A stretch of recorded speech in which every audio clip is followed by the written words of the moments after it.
for meaning. What can we learn about human nature, the human mind, from the victims of genocide? So Viktor Frankl talked about the ability to discover meaning and beauty, even in suffering. Is there something to be said about, in your studying of genocide that you've learned about human nature?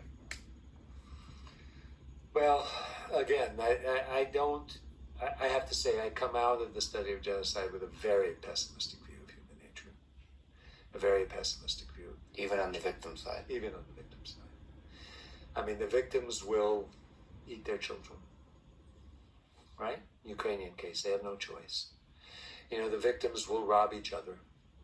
The victims will form hierarchies within victimhood. So you see, let me give you an example. Again, I told you I was working on Majdanek. And there's, in Majdanek, at a certain point in 42, a group of Slovak Jews were arrested and sent to Majdanek. Those Slovak Jews were a group, somehow they stuck together, they were very competent, they were, many of them were businessmen, they knew each other, and for a variety of different reasons within the camp.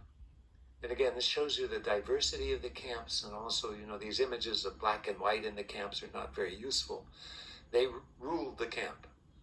I mean, they basically had all the important jobs in the camp, including jobs like beating other Jews and persecuting other Jews and persecuting other peoples, which they did. And this Polish guy who I mentioned to you, who wrote this memoir, hated them because of what they were doing to the Poles, right? Mm-hmm. And he, he's incensed because aren't these supposed to be the Untermensch? He says, and look what they're doing. They're treating us, like dirt. And they do. They treat them like dirt. So, in this kind of work on Majdanek, there's certainly parts of it that, were inspiring. People helping each other, people trying to feed each other, people giving warmth to each other. There's some very heroic Polish women who end up having a radio show called Radio Majdanek, which they put on every night in the women's camp, which is, to raise people's spirits.